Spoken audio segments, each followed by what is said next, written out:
Hey people, I'm Marc Ryan, licensed acupuncturist and herbalist from Hashimoto'sHealing.com. And we are honored today to have as our guest Dr. Kharrazian. Welcome, Dr. K. For most of our fans and followers, Dr. Kharrazian needs no introduction. Just in case you've been living under a rock and you don't know who he is, let me tell you a little bit about him. Dr. K is an associate clinical professor of preventative medicine at Loma Linda University of Medicine and an adjunct professor at both Bastyr University and National University of Health Sciences. He is a Harvard Medical School Global Clinical Research Scholar and a fellow of the American College of Nutrition. His first book, called Why Do I Still Have Symptoms When My Lab Tests Are Normal, literally changed the landscape of patient care for people with Hashimoto's and hypothyroidism. It's really mandatory reading for everyone with Hashimoto's, in my opinion. And he followed that book with a second groundbreaking tome called Why Isn't My Brain Working?, which has done something similar for our understanding of aging, neurodegeneration, and cognitive decline in people of all ages. And he has recently launched a new 6-week online course for the layperson that explores many of the themes in his book in more depth. Dr. K, we are so excited to be chatting with you today, my friend. Thanks for joining us.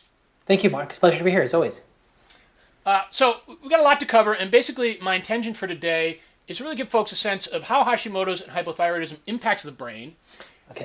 Because I think most doctors and practitioners ignore this, and obviously it's way too important. Would you agree with that? It's one of the main reasons why a lot of Hashimoto's patients still have persistent depression, persistent fatigue, and problems with focus, concentration, and mood. Right. Okay. So one thing I've been investigating recently is how Hashimoto's is not the same with everyone. You know, many doctors and practitioners treat it the same way, but there's so much variation.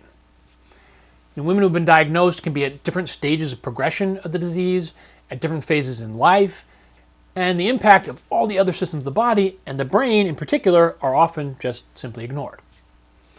So one thing I learned from you, Dr. K, was that autoimmune diseases like Hashimoto's go through progressive stages. Could you share with us a little bit briefly about what these stages are and why this matters?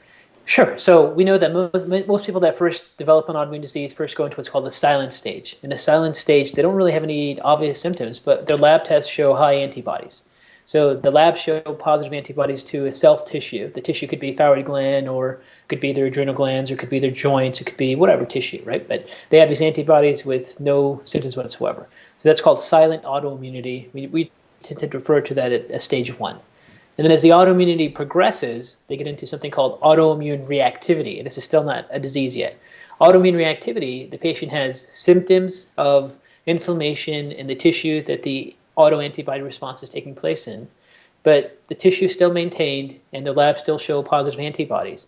So you can have someone who has joint pain, for example, but they don't have deformity yet. And then stage 3, they actually develop classical autoimmune disease. So this is the stage where the current healthcare model diagnoses autoimmune disease, and that this stage 1 and 2, the silent to autoimmune reactivity, can take 10, 20 years to express into finally an autoimmune disease. By definition, in autoimmune disease, you actually have tissue destruction. The tissue is completely destroyed. It's very easy to make the diagnosis. So if you take those stages and apply it to, let's say, joint autoimmunity, stage 1, someone would have joint, like cartilage antibodies, something like that. And then as they progress to stage 2, they start to notice some joint swelling and inflammation. It may come on with certain foods, it may come on with stress, and then comes and goes. And then stage 3, those stage 2 symptoms happen for many, many years. And now they're starting to have nodules and joint deformity. And then they get an x-ray and it shows their hands are totally deformed. And that's the stage that's called autoimmune disease, where they actually get the diagnosis, but they may have suffered from all those symptoms all the way through. Yeah. And you could do the same thing with the thyroid gland, right? People have silent thyroid autoimmunity first, antibodies positive, and then they start to get thyroid hypo, but their thyroid TSH and T4, T3 levels are normal, because even though the thyroid is being attacked, they still have enough gland function to pass a normal thyroid test. And then eventually the thyroid gland gets destroyed, and their TSH goes up, they become hypothyroid, that's stage 3. So all the autoimmune diseases are going through these different stages to some degree. Some go very, very fast from 1 to 3, and some take decades to get there. Yeah, and it's been my experience, I think, in treating people, that the further the disease progresses, the more cognitive impairment there is and the more impact on the brain. Would you say that that's accurate? Yes, absolutely. So the brain is one of the most vulnerable and sensitive tissues to inflammation, and all inflammation in the body has an impact on the brain. So you're right. As a person goes from silent to more progressed autoimmunity, the key factor is also that their autoimmune reaction or their inflammation, their immune response is getting more and more aggressive and more active. Those have significant effects on the brain. And next, I'd like to look at the different times of a woman's life and how the brain may be impacted by Hashimoto's and hypothyroidism in those different periods. Now, I've been trying to identify what I'm calling Hashimoto's types based on the time of onset. And this isn't perfect, and some people inevitably fall outside of these types, but I think it's helpful because it helps us to look at how Hashimoto's can impact the body a little differently at these different time periods and different phases of life. So the first one is Hashimoto's kids. But Dr. K, one of the things we're seeing is it seems like more and more kids are getting diagnosed with Hashimoto's and autoimmunity. Do you find that to be true? Is it becoming more prevalent? And also, how does this impact the child's brain and brain development? Autoimmune diseases are becoming prevalent, and this also applies to kids and kids that have Hashimoto's for the most part. Now, I think we're all seeing that as clinicians, that we're seeing more children suffering from autoimmune diseases in general. I know you've seen some. Yeah, absolutely. I've seen it a lot more in my practice. Yeah. And so have I, and so have other people I work with, and it's really quite disturbing to all of us. But for the basic concept is that when people have hypothyroid Hashimoto's, if they don't have enough thyroid hormones, they're not going to have proper brain development. So with children, gray matter fully develops at age 8, white matter develops at age 18, meaning that your brain is still developing into your teenage years. Right. So if you're hypothyroid or have autoimmunity during that, you can absolutely impact your development and have developmental delays. You can not develop parts of your brain, and those things can have a long-lasting effect on your life. Yeah. And any tips for parents who, kids have Hashimoto's and one of the things we were discussing this earlier is it's really important that if your child needs thyroid hormone and thyroid hormone medication, that you make sure they get it. Yes, absolutely. That's one of the key things. Please don't be one of those parents that goes, I don't believe in medicating my children. Right. If your child is hypothyroid and they don't have the thyroid hormone replacement, they can have some serious developmental delays that have long-term effects. Right. But outside of that, they have an inflammatory autoimmune disease. I think as a parent, you need to start teaching them how to eat properly, right. And especially with things that are very inflammatory, like gluten and dairy-free. And I think you have to teach them to work with that in their life. Right. I know I've done this with my daughter. I know you do this with your daughter. It's not as hard as it seems. A lot of parents get concerned, like, oh, geez, my kid's going to be deprived. They won't be able to go to parties.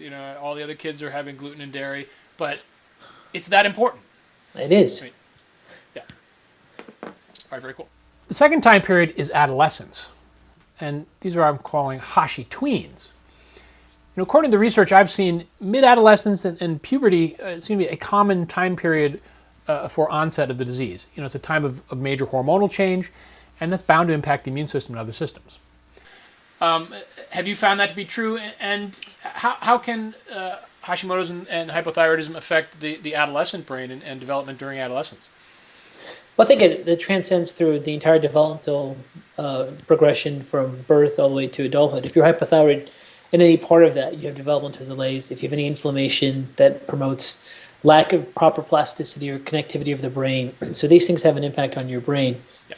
But as you get older, this is when you start to develop your sense of self and who you are, and you have to get ready for school and college, and you have to have a healthy brain to do that. So if you're an adolescent or a teenager and you're suffering with Hashimoto's, you definitely have a huge burden and challenge in front of you, in addition to being a teenager and growing up. So it's hard enough being a teenager. I'm just content with that.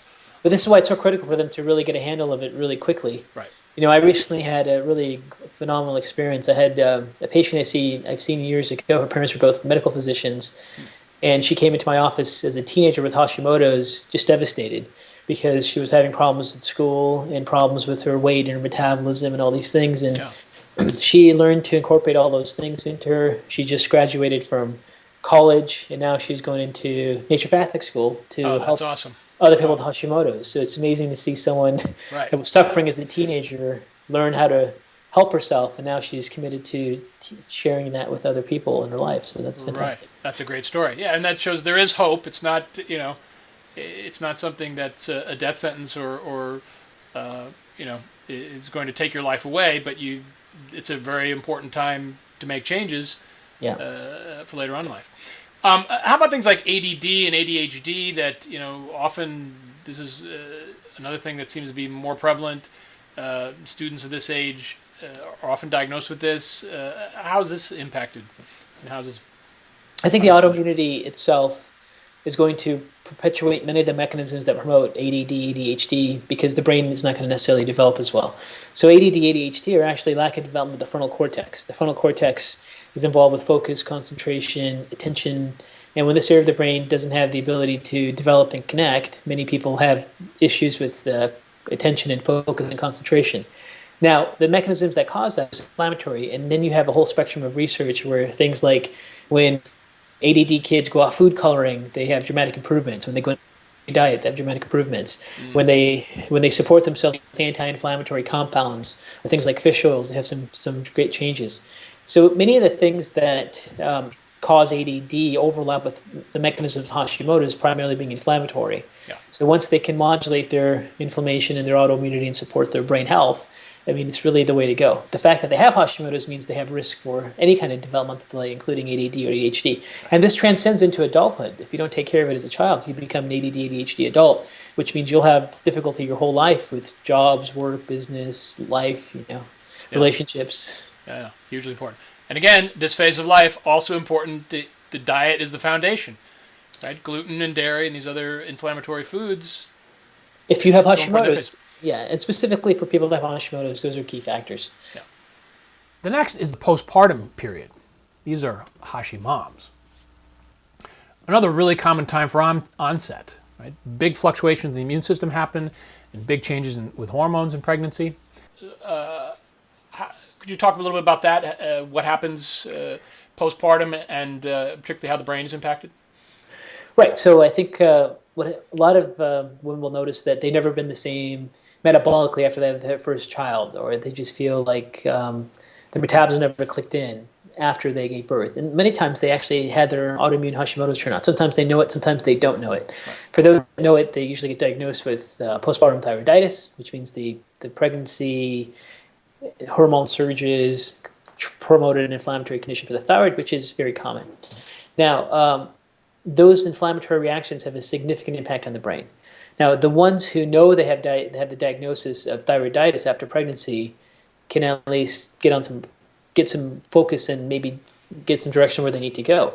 But the ones that just have their autoimmune turn on and they're autoimmune reactive, where they have some inflammation, they may not understand why they can't get out of bed and they don't have any motivation. And now they have theoretically the point of their life which should be the most joyous. They have their child, they gave birth, but their brain can be so inflamed that they have no motivation, complete depression, and they may doubt themselves as parents. It can be a really tricky situation. So the autoimmunity certainly has a role in postpartum depression then. Oh, absolutely. So the autoimmunity itself, again, triggers an inflammatory response, and the inflammatory response impacts the brain. When the brain gets inflamed, it's very common to have depression and lack of motivation and drive, focus, concentration. And then you add that on top of not getting enough sleep, because as new moms, you have to take care of your child. Right. You have this combination where your brain function dramatically goes down, but you also significantly accelerated a neurodegenerative process if you're not sleeping and your brain's inflamed and you have this ongoing autoimmunity. Yeah. Oh, very interesting. The next is sort of related to pregnancy is infertility, right? This is the Hashi heartbreak. It's really emotionally devastating for many people. What is the link to Hashimoto's and hypothyroidism with infertility? And again, how is the brain impacted? And how is the developing fetus's brain impacted in this situation? So, first of all, I mean, if you're hypothyroid, you're going to have a very hard time having fertility. And this is one of the reasons why when people go into a fertility clinic, they always rule out hypothyroidism. So thyroid hormones have an impact on proper ovarian function, proper hormone releases, and so forth. Right. So you got to make sure you don't have high TSH and hypothyroidism if you're having fertility issues. Now, the autoimmunity itself creates inflammatory cascades. Those inflammatory cascades have mechanisms that also disrupt healthy fertility. But the key thing also is many people that have autoimmunity have other autoimmune reactions that can impact their fertility. So people that have antibodies to phospholipids sometimes have an autoimmune response against their reproductive tissue or ovarian antibodies that tend to create inflammatory reactions, or they have more vascular insults from phospholipid reactions. Right. But the point is this. For people who don't know, the phospholipids are the bilayers that surround cells and create cell walls. Yeah. Right. So thank you for sharing that. But so the point is that there's this inflammatory cascade. So yes, if you're hypothyroid, you have a risk. If your Hashimoto's and your inflammation isn't controlled, you have more potential for infertility. Right. But the other key thing is now what happens to the child. So exactly. So the inflammatory reaction to the fetus is very interesting, and there's some research showing that children that have autism have fetal brain antibodies very early on. So there's theories of potential autoimmunity developing in many of the children that have autism. In the immunology literature, immunology research, are really considered brain autoimmune patients. So does that happen or not? It's hard to say, but we do know this. We know that the research clearly shows if you have an infection or immune activation during your pregnancy, you do have a higher risk for having a child that has autistic patterns. Okay, so it doesn't mean if you have Hashimoto's that you will directly get a child. You will end up having a child that suffers with autism. It just means you have an increased risk. Higher risk. So the more inflamed a person is, the more immune challenges they have, the higher the risk is for having a child that has autistic patterns. Right. So I think tips in general, you want to make sure your thyroid healthy prior to conceiving. Any basic recommendations during pregnancy of things to do? I think you should probably work with your practitioner more often and listen to your symptoms very cautiously, and just make sure nothing's being missed. Yeah. The next period is perimenopause, or what we call the Hashi hormone hurricane. Now, obviously, another time of major hormonal upheaval. The adrenals step in as the ovaries decline. So can we talk a little bit about that? How is adrenal fatigue or exhaustion impacted in this? And again, how is the brain impacted during the period of perimenopause? So just like we have hormone surges in a postpartum state that promote autoimmunity, there's also a hormone inflammatory cascade that takes place in perimenopause. So many women will also complain that their metabolism, their mood, and their energy was never the same after they went through their hot flashes and through their perimenopause pattern, right? Mm-hmm. So one of the things that we know is that when a person in perimenopause, what's basically happening is the ovaries are losing their communication ability with their pituitary feedback loop, right? So there's a hormone in the pituitary called FSH. Right. It releases hormones for the ovaries. There's a reaction. That feedback loop gets compromised and less efficient. What the research shows is that turns on this inflammatory cascade. And these inflammatory cascades feed a pre-existing autoimmune susceptibility. So for a lot of patients that have some subtle autoimmunities, or maybe they're in stage 2 or stage 1, they can really turn on the disease process when they lose that pituitary ovarian feedback loop. And you'll see that all the time clinically. So they'll have hot flashes, and they'll start having night sweats, and their cycles start to change. And then all of a sudden they have new thyroid symptoms, or the thyroid symptoms get worse.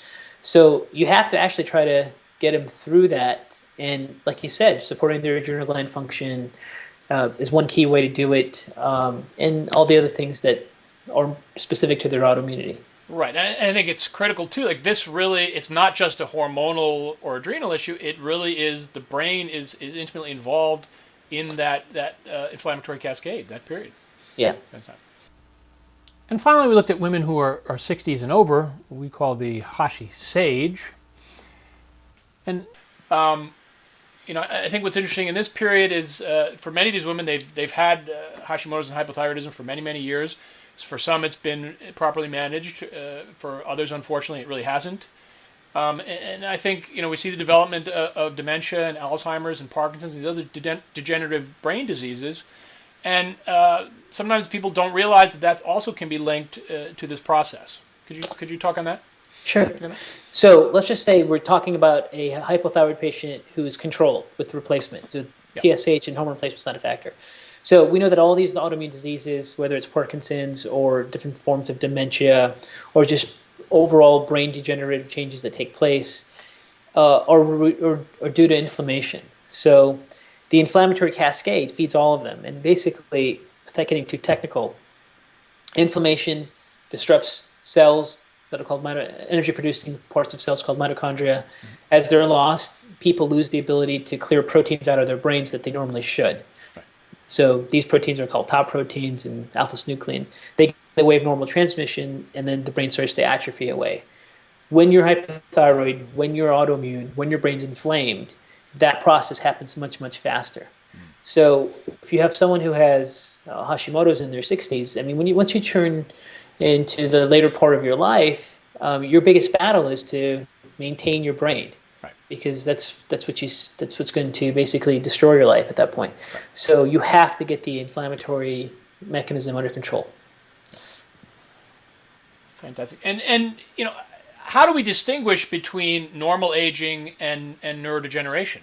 You know, like oftentimes when people say, well, I'm just getting old, so I'm having this symptom, I'm forgetful, or forgetting my keys, or you know, I'm getting tired easily, but it's not aging. I mean, people who are in their 80s and 90s are very lucid and don't have those problems, but a lot of times it's blamed on aging when it really isn't. Yeah, so any loss of brain function is brain degeneration. Yeah. So if you lose your ability to recall things, and it's permanent, it's long term, you probably have degeneration in your memory centers of your brain. If you can't focus like you used to, you've degenerated areas of your brain that are supposed to be focused, like your frontal cortex. Yeah. So we tend to just kind of name these things as aging, but it's not. It's a neurodegenerative change. So what's normal is different than what's common. What's common is most people have multiple factors that cause their brain to degenerate. So as they get older, they lose their function. Now, what's abnormal, but a sign of not abnormal, but less common, I should say, not abnormal, but less common, is that you have the 80-year-old who's still running a business, who's still going skiing, he's still doing things. And the difference between that person and the 50-year-old who can't do anything anymore and doesn't want to do anything, and they're grumpy, and they can't focus, they can't concentrate, and they have no motivation in life, is quite simply the health of their brain. The brain, right. That's it. Yeah, what it comes down to, exactly. All right, awesome. I mean, that was a wonderful overview of all these different phases of life and how the brain is impacted. Now, you've created this program for people, and obviously, I think it can benefit anyone in any stage of life, correct? Yes. Could you just talk a little bit about the program and just tell us why you created it and what some of the goals are that people go through it? So the program, the idea for developing this brain fog 6-week program was really because we have a lot of people that have read my brain book, Why Isn't My Brain Working? And it's a bit of a detailed, thick book. It's a tome. And we had some people say, I really need to figure out what to do with my brain, but I don't have enough focus and concentration to get through the book. Get through the book, right. Other people said the book was great, it made a lot of sense, it was easy to understand everything, but I don't know where to start. Right. So we started with this 6-week program where we hold someone's hand and we give them video clips, and we have goals that week with a workbook, and as they watch the video and go through the workbook, they can kind of go through the key fundamental steps we think are critical in the importance they need to do it. So like the first week, we teach people how to identify which parts of their brain may not be working, what exercises they can do to activate those areas, how to do their own neurological exam. And as we go through each of the weeks, they learn more. Now, it's a 6-week program, but people have access to the course material after the 6 weeks. So if they want to go at their own pace, they can do it. And some people that have compromised brain function can do that. But I think for even people that don't have a lot of neurological symptoms, it's just good to have an understanding of how to identify early brain degeneration symptoms, because we all are going to be faced with them. Exactly. And then what kind of things make the biggest impact. Yeah. And I mean, there's really nothing more important than protecting your brain and doing everything you can to preserve it. Right. I mean, absolutely. I mean, that's it. What's a better investment than that, really? All right, awesome. Well, I'm super excited about the course. I've been sharing it. A lot of my fans and followers, and a number of people have signed up. I'm super excited about that. I'm also going to be going through the course with them and offering some additional commentary and stuff. So I'm really excited for it. Thank you so much for doing it. Awesome. Great stuff. Wow. Lots to think about and process there. Now we're going to go to the Q&A. I got a ton of questions. We have about 30 minutes to answer them. We're going to answer as many as we can in that time period. And the questions we don't get to, I will address on my own. And we're also going to have, we're going to open this up to Q&A. So those of you that are here and would like to ask questions of me, I'm happy to answer them as well. So we'll see you after the Q&A. All right, we're back with Dr. Kharrazian answering questions that were submitted on Facebook and via email. I got a ton of questions. Dr. K, everybody always wants to pick your brain, of course. No pun intended. Okay. If fasting is good for people, please explain why it is best for people to eat within an hour of rising. If fasting is good for So I guess the first question is fasting good for people? Yeah. Well, fasting can be good for some people, but it can't be generalized for everybody. So there's some people that have significantly compromised adrenal function, blood sugar issues, that fasting will totally destroy their health, their function. So, but fasting is good for example, neurodegenerative changes. When people go into low caloric intake or go into fasting periods, that has an impact. Now, when you're asleep, your physiology changes. So when you're asleep, your metabolic rate, your circadian rhythms, everything is functioning differently than when you're awake. So for some people, when they have, especially for they have low blood sugar issues, when they arise, if they eat within that first hour, they tend to have an easier time stabilizing their blood sugar issues. But it's not to say that that generalization applies to everyone, so. I mean, that's the bottom line. There's so much variability, and so many people are different. And right, Yeah. if you have reactive hypoglycemia, you got to be really careful about fasting. Yeah. Okay. Next question. What are some of the things that can be done to prevent further brain deterioration? Well, taking the course is one thing to be done. Well, simply put, whatever is inflammatory is bad for your brain. Yeah. Whatever you notice makes you immediately lose your brain function. Whether you eat a certain food, you don't get enough sleep. I mean, it's pretty obvious what some of those things are. Right. But common sense, often. It's common sense. But sometimes you just really need to see it laid out for you and then have steps to actually implement them. And right. That's what we try to teach people. Exactly. Okay. Next question. How can you get rid of anxiety and OCD from Hashimoto's? Yeah. Anxiety is a pretty common symptom, I find, with Hashimoto's. So, I mean, to get technical, when you look at mechanisms like OCD and anxiety, you're looking at increased activation of the limbic regions of the brain. Those regions of the brain are either overactivated or those regions are not being inhibited. They're there. The brain that inhibits them is the basic ganglia indirect pathway. So without getting too technical, it depends on what the mechanisms are. For some people, you have to do a neurological approach to trying to increase activity in the areas that inhibit the brain. For the other people, you try to look at metabolic things. There's a large group of people that have Hashimoto's that have GAD antibodies. GAD is the enzyme that makes GABA. And GABA is the main neurochemical pathway to dampen anxiety and to dampen these regions of the brain that cause OCD. Right, it's a calming neurotransmitter. Right. Yeah. So if you have antibodies to the neurotransmitter enzyme that makes your neurotransmitter to calm things down, then you have to control it from an autoimmune perspective. But again, there's no general treatment just to say if you have Hashimoto's and OCD, this is what you do, because it's unique for different people, right?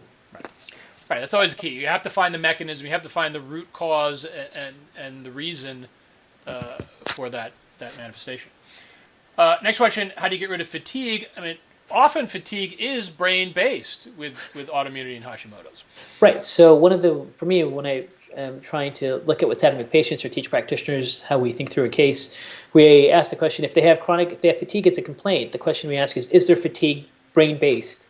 Right. And fatigue that's brain-based means they get tired when they use their brain. So fatigue that's brain-based is, for example, when they read, they get tired. When they drive, they get tired. When they're on the computer, they get tired. That's different than, let's say, metabolic fatigue that just hits you all the time. Right. So a lot of times patients will say hey, they have chronic fatigue, they've supported their adrenal glands, they've taken all these nutrients to improve their energy, they've tried supporting their thyroid, they've checked all these things, but their energy doesn't change. And you actually ask them questions and you find out that their history is brain-based, that only happens when they use their brain. And the days where they don't have to use their brain, like the weekend where they can sleep in and get plenty of sleep and don't have to be on a computer or working, those are great days for them. And they're trying to look at their diet to see what's making the difference, but it's just sometimes it's the endurance of the brain. So as the brain starts to degenerate, the first thing you actually lose is your endurance. And when you lose your brain endurance, you think you have chronic fatigue, but the fatigue is very clear to understand what's coming from because it's dependent upon you exceeding your brain's endurance. Right. Yeah, interesting. Sort of related question, can antibodies by themselves cause fatigue? Well, antibodies by themselves, not typically don't cause fatigue, but it's very interesting when you talk about antibodies to the brain, because antibodies in general don't really destroy tissue, but antibodies for the brain are uniquely different. So antibodies for the brain and the immune system in the brain are a little bit different. So if you have antibody elevations to neurological tissue, they can cause brain inflammation, which can fatigue you. But antibodies themselves don't necessarily have a direct cause. Right? Attack directly. Yeah. Yeah. They signal the attack more often. All right, next question. How important is knowing if you are Th1 or Th2 dominant in Hashimoto's? It's really important to find out what things could be triggers for you. Not as important to know how to necessarily treat yourself, because that's one part of the big picture of treatment. So you have to look for potential plant compounds or nutrients or herbs that can flare up your condition. So for a lot of times, for a lot of people, once they find out that, hey, they could actually have an adverse reaction to grapeseed extract, or they can have this reaction to green tea, or they can have this reaction to echinacea, and they start to look for that and they see that pattern, we are able to help them remove a trigger that they may not know about. So this Th1, Th2 list is something we really want autoimmune people to look at least have that consciousness of looking for those things potentially inflaming them or triggering them, because the potential is there. Right. And as you stated before, the inflammation is at the root of much of the problems with the brain and other aspects of autoimmunity. Yeah. Okay. Next question. I know you feel that patients with Hashimoto's should be very wary of iodine. Yes. Yes, we've been through this. RLC Labs makes a supplement because they feel it is important. I've heard you say that iodine testing is not reliable. How do we know if we should supplement naturally with kelp or not at all? I'd be curious to hear if there are differences between men and women, I guess, regarding iodine. So, I mean, I know how you feel about iodine, but do you want to talk briefly about that? Well, let's just go over a couple things. Iodine deficiency. Yeah. Iodine is really critical for many metabolic steps. It's an essential nutrient. Especially for the thyroid. Yeah. And many people are iodine deficient, just like many people are magnesium deficient and manganese deficient and molybdenum deficient, Right. But just because we have a group of population of people that are deficient doesn't mean it's appropriate for people that have specific disease, right?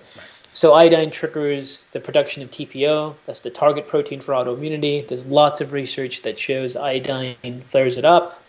And all this talk about selenium counteracting this and taking gluten to counteract this from a different nutrient is made up. It literally is made up. It's not based on research. It's someone's theory. It's on the internet. People are referencing it. Right. And people are using research. Well, they found a study in China but China is selenium deficient. Well, guess what? Everywhere is selenium deficient. So that doesn't. So anyways, so these poorly correlated things that are happening. At the end of the day, iodine can be very inflammatory for some autoimmune people. But this is what I think people don't understand. What's realistic in a clinical setting is that there's some people who take iodine and they actually do feel better. Right. But is that the right thing to do? So there's some variables we don't know, but we also do know of one common variable that we see. When a person has Hashimoto's takes iodine, they can actually promote their destruction of their tissue. And when they destroy their tissues break down that have thyroid hormones in them. So now they have a surge of thyroid hormones in their bloodstream. Which could be why they feel better. Which is why they feel better. And this is why, and we see on labs the antibody count that goes up. So here's my proposal. And I've said this now every chance people have asked the iodine question. Let's do a debate. Let's get the pro-iodine, anti-iodine. Let's all pull our papers. Yeah. Let's exchange them, and then let's have a debate. Yeah. And let's come up with a way of doing it so that we can evaluate what's happening while we're doing it. Yeah, that's the other thing. People take it and they don't pay attention to how it's impacting them. So here's the problem we have. We have all these people with opinions, but we have one side not willing to talk together and end the confusion. Yeah. So we're ready to talk. Just let's do it. Let's do it. I like that idea. Okay. Great comment. Next question is actually about SIBO. This person says, I think the SIBO test the breath test is not reliable. How do you know if someone has SIBO or some other similar problem with similar symptoms? I mean, I think it sort of brings up an interesting connection, too, with the brain, because the brain and the gut are intimately involved. Right. So as the brain degenerates and you have in the degenerative process, what people may not understand is that the brain has most of its output to the brainstem. And the brainstem has your autonomic functions like your heart rate working on its own and digesting food and making enzymes and motility. So when the brain starts to degenerate, there's lack of activity to the vagus. And then the vagus also controls your valve control. So there's some people that have brain-based SIBO or small intestinal bacterial overgrowth. So as their brain degenerates, they can't fire it and have healthy integration of their vagus, so they can't control their valve between their small and large intestine. And then bacteria that should only be found in the large intestine moves into the small intestine, which is the small intestinal bacterial overgrowth. It's not that they have a bacterial infection. It's that the bacteria that's in the large intestine has the ability to go into the small intestine because neurological valve control is impaired. So lots of progressed neurodegenerative individuals, people that have impacts of the brain for metabolic reasons over time, start to have accelerated neurodegeneration, they lose their valve control in their gut, and they get small intestinal bacterial overgrowth. Now, the testing for it is you do a breath test to test for hydrogen and methane, which check for most of the species, most of the common species for SIBO, but it doesn't always check for all of them. So if you have adverse reactions to carbs and starches and sugars, that's one way to see if you have it. Or you can just do a trial of the FODMAP diet. The FODMAP diet gets rid of your bloating. It's pretty good clue that you have small intestinal bacterial overgrowth. Yeah, I think it's really interesting. A lot of people don't realize that the digestive tract also is another nervous system. You can have neurodegeneration of the enteric nervous system as well. Yeah, exactly, and that's another thing too. Is chronic inflammation in the gut, whatever the cause is, chronic celiac, chronic inflammatory bowel disease, degenerates the gut it's as well as it degenerates the brain. And now they're showing research that the inflammatory reactions that build up in the gut and these things called Lewy bodies that promote Parkinson's start in the gut, and they actually move up the vagus nerve into the brainstem and into the brain. Wow. And that some of these things may originally originate from intestinal inflammation as the working theory of research. Yeah, it's very exciting. Yeah, that's very interesting. Huh. So sort of related to the iodine question, is there a multi-mineral or multi-trace mineral without iodine that you would recommend? I tend to not want to recommend any brand name supplements, but they're definitely out there. Yeah. Could not having a gallbladder be at the root of insomnia, pain, anxiety? That's kind of a shit question. Well, you know, when you have your gallbladder removed, the cystic duct, which is the duct that is the place from your gallbladder going to your small intestine, starts to balloon out and becomes its own gallbladder. It's not as efficient. So I don't know of the direct cause between them. Certainly, there could be a timeline where a patient notices that, but I don't know what the direct cause could be. Okay. Here's my question for Dr. K is to ask him the relationship of Hashis to celiac, gluten, and gluten intolerance. Also, what can you do if you have Hashis and some of the celiac, but not all of the celiac markers? You cannot eat gluten. That's what you could do. If you have Hashimoto's, you just simply put, it's pretty overwhelming evidence you shouldn't be eating gluten, whether it's celiac or not. Right, and that's what I say. It's like, you know, whether I see it, it's like, what is the destructive potential of gluten? That's what you always have to think. Like, when you make a decision, that's what you have to weigh, you know, risk versus benefit. And the destructive potential is just too great. And it's at the point now where there's just research where they just remove Hashimoto's patients off gluten unrelated to celiac disease, and they see improvements in their function and symptoms. Right. You don't have to have celiac disease to be the person who has to go off gluten if you have Hashimoto's. If you have Hashimoto's, there's enough evidence to just be gluten-free. Right. I think often, too, we also see how getting off of gluten really improves thyroid hormone function, even with replacement hormone. It starts to work a lot better. And there's a few papers that have specifically published on that mechanism. Yeah. Is it possible to lose weight with Hashimoto's, and how? that's a loaded question. Well, I think it's a common frustration for a lot of people. Yeah, and I think what's interesting now is there's the field of immunometabolism, where immunologists are coming to the table and trying to explain slow metabolism and weight loss, right? Because up to this point, it's always been about hormones. The reason you can't lose weight is because you have too much cortisol or too much insulin, or you don't have enough thyroid hormones. But what the trend is going into obesity research and metabolic research is that inflammation itself completely disrupts the ability to lose weight. Gut microbiome diversity completely disrupts your ability to lose weight. Things like intestinal permeability can promote mechanisms where you can't lose weight. So all these things are now coming into literature, and I think as time goes on, you're going to see all these new breakthroughs in weight loss, and it's all about inflammation, which is already happening, and less about hormones, right? So Hashi's, it's all an inflammatory autoimmune game. That's the hardest part about it, and that's why it's so difficult for so many Hashimoto's patients to control their metabolism. They're playing this very uphill battle with their disease process. Right, and there's so many potential causes of inflammation too. They're not always obvious. Right. Like stress, other Environmental triggers they may not even know about. Yeah. Right. Interesting question. Is the MTHFR and MTHFR mutations that are often found in Hashimoto's population, are those a factor in brain fog and brain degeneration? Sure. So we know that people that MTHFR are people that have a gene uniqueness where they can't process methyl groups, which are typically found in things like B12, right? Folic acid. Right. Methyl is a one carbon transfer group. So people that have deficits in methylation transfer of one carbon groups tend to have more depression and neurodegeneration, all these symptoms. So right. It's like anything else. It's like you have layer over layer over layer. So if you have Hashimoto's and brain inflammation and maybe even brain autoimmunity as your second target site for Hashimoto's, and then you have a methylation impairment on top of that, right. And then you're not eating foods that support methylation, you add to the potential cascade of brain degeneration. Right. That's a very interesting question.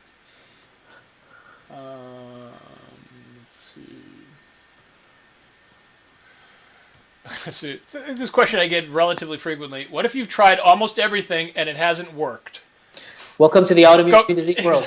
Exactly. Go back to the drawing board. It's always, you got to keep trying. You got to keep trying. You got to keep trying. But this is actually how I used to teach practitioners. Like when someone comes in and they've done everything and nothing's helped, you can pretty much bet they have autoimmunity, and that's when you start digging for that. So autoimmunity is no joke. But here's the thing: sometimes the perception is where the problem is. So when a person has autoimmunity, sometimes they're just thinking that I'm either healthy, I'm either cured or not cured. And when you develop an autoimmune disease, that doesn't work because you have an uncurable condition. So the question really has to change to, am I in remission or am I in relapse? And how do I better go into remission? Exactly. So once some people have that understanding with an autoimmune response, then they don't feel so defeated and beat, and they kind of understand how these things are. Right. So my experience has been when people say nothing has helped, that's really not the key thing, is nothing has cured it, because they're unfortunately suffering from an uncurable condition, which does exist in the world, and unfortunately autoimmunity is one of them.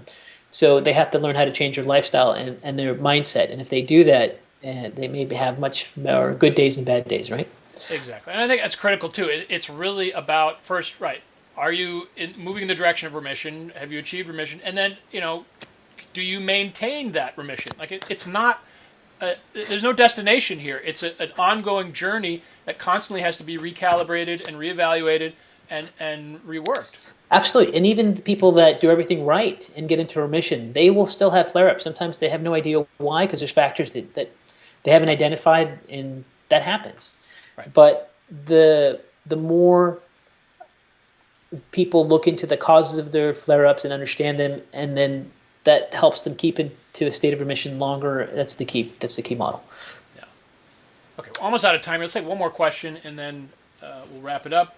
What do you think of the EB, the Epstein-Barr connection to autoimmune? And if you agree that it is virus-related initiated, then what are the recommended solutions? A lot of people have this. I mean, in my patient population, Epstein-Barr is hugely, hugely common. I mean, in the general population it is too. What are your thoughts on that? So there's definitely viral models of autoimmunity. When people get a viral infection, they have an autoimmunity. And those viruses like Epstein-Barr, they outsmart the immune system. So we always have, once we get the infection with the virus, we have in our body, and then they're just waiting for opportunities to express themselves. So if you don't have sleep and you have stress and those things add up, then you can have the Epstein-Barr flare-up. So people that have viral-based Hashimoto's, they'll have Epstein-Barr flare-ups, and they'll get their Hashimoto's symptoms flared up as well.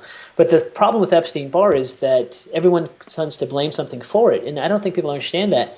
From a laboratory perspective, if you check antibodies, 90% of the population is going to have positive Epstein-Barr antibodies, which just means they've been exposed. So you really need to do an Epstein-Barr viral panel where they look at viral capsid, viral antigen load, and then you can see if it's actually flared up or if it's just past exposure.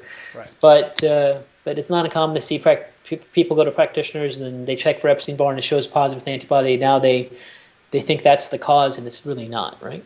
Right. Yeah, I mean, I think it's the other thing. Ultimately, there's often multiple causes.